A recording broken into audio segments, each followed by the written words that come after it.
Итак, обновление до версии 3.5.0 наконец-то вышло. И что же оно с собой привнесло? Может быть, какой-то контент в онлайне, который мы можем увидеть уже сейчас? Да вроде нет. Возможно, контент, который мы увидим через несколько недель, может быть в мае? Да вроде как тоже нет. И что же тогда из себя представляет это самое обновление? Давайте сегодня и разбираться. Рад вас приветствовать на канале Реалистик PS. Как и всегда, не забывайте про лайки и комментарии под этим роликом. И подписывайтесь на этот канал, если находитесь здесь впервые.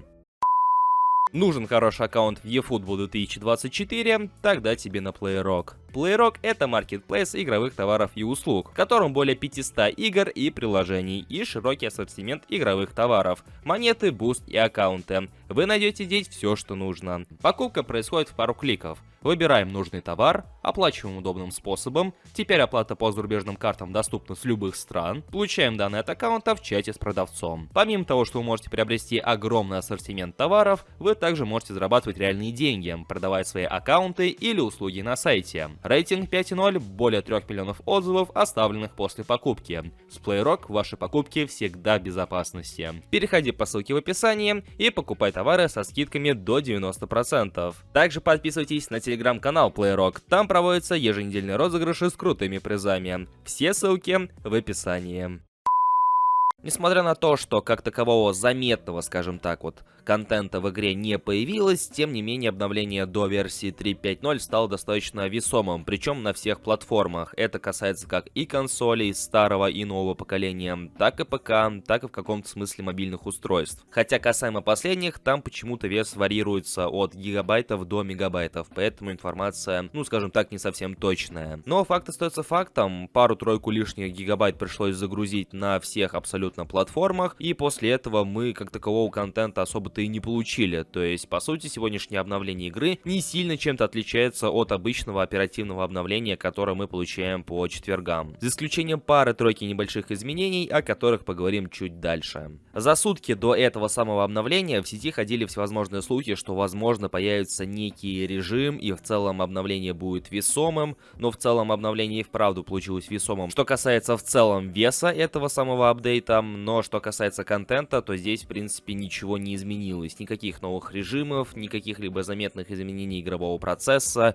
ничего-то подобного. Как предсказывалось мною в предыдущем ролике и ожидалось большинством других игроков, в игре появились новые эпические карточки, которые пополнили базу данных игры. И стоит признать, что в принципе количество новых игроков, оно такое ощутимое. Большинство из представленных игроков так или иначе уже появлялись в серии eFootball, поэтому для них это не будет дебютным появлением. Чего не скажешь про Филиппа Лама, который в отличие от всех остальных в игре появляется действительно впервые. И появившись сегодня, в базе данных появились и конкретные его цифры. По крайней мере на стартовом уровне так точно. Полная прокачка до сих пор неизвестна. Филипп Лам будет представлен в качестве флангового защитника, как-то ни странно, с игровым стилем атакующий защитник, и сможет сыграть на 3 позициях, а именно на обоих позициях флангового защитника и также в опорной зоне. По сути, тот же самый Кимих, я так полагаю, только в куда более лучшем качестве. В принципе, для 30-летнего игрока, который играет на фланге обороны, у него хорошая выносливость, интересный баланс тела, и в целом оборонительные скиллы тоже добротные, поэтому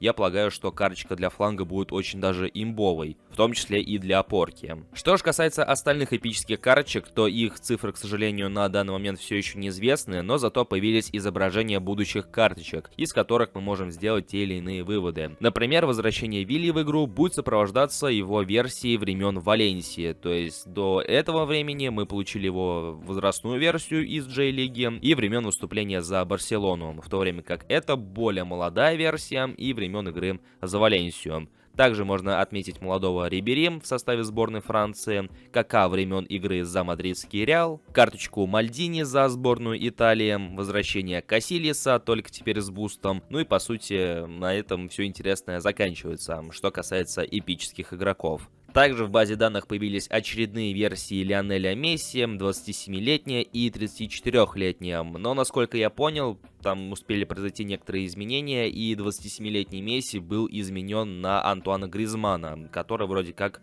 будет представлен времен выступления на чемпионате мира 2018 года, поскольку моделька его фейса уже засветилась в игре. И по сути весь ролик мы ведем речь о эпических карточках, которые появятся в игре чуть позже, но по сути это весь вот такой вот отличающийся контент, который мы не наблюдаем каждый четверг. Все, что касается остального контента, который непосредственно появился в eFootball, те же самые паки, то здесь можно отметить эпический пак с Ромарио, который представлен на 50 игроков, как в свое время было с Майклом Оуэном. Вновь Konami не чураются использовать повторный пак, а именно Showtime пак с полузащитниками, Энцо, Вирцем и Собослаем. Если по какой-то причине в свое время вы проставили испанский или бразильский или прочие подобные регионы, то возможно вы еще застанете отдельную, так сказать, эксклюзивную кампанию, которая доступна лишь для ограниченного числа регионов. Она связана с испанскими клубами из медиалиги Жерара Пике. Не так давно Konami заключили с ними соглашение, и теперь эти две команды появляются в игре. Соответственно, в eFootball появились отдельные две компании, которые позволяют забрать две формы этих испанских клубов, и также в рамках этой кампании раздают бесплатную карточку. Насколько я понял, это президент одной из присутствующих команд. Он был полностью отсканирован, но, скажем так, добавлен просто по приколу, потому что карточка, ну, абсолютно неиграбельная.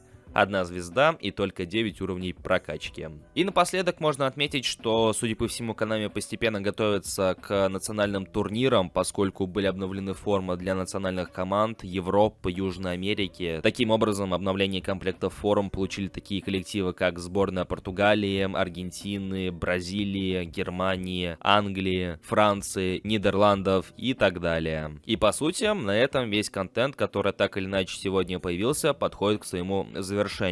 Скажу сразу, что от сегодняшнего дня я не ожидал чего-то сверхъестественного, и в принципе не удивлен и не огорчен. Просто вызывает недоумение, почему вес обновления такой весомый, когда того же самого контента на следующей неделе, к тому же самому маю, мы особо в файлах игры не заметили. Расчет как раз таки был скорее на то, что это обновление призвано добавить контент на будущее. Но опять же, этот самый контент в файлах игры мы по сути-то и не обнаружили, за исключением тех же карточек. Но думаю, что вы согласитесь со мной, что как бы много игроков в базу данных Konami бы не добавили, ну не могут они столько весить, сколько весит это обновление по итогу. Ну а что думаете вы, дорогие друзья? Буду рад узнать ваше мнение в комментариях под этим роликом. Не забывайте поддерживать его своими лайками, а канал подпиской и прожатым колокольчиком. На сегодня же у меня все. Я всех благодарю за просмотр и желаю вам всем удачи.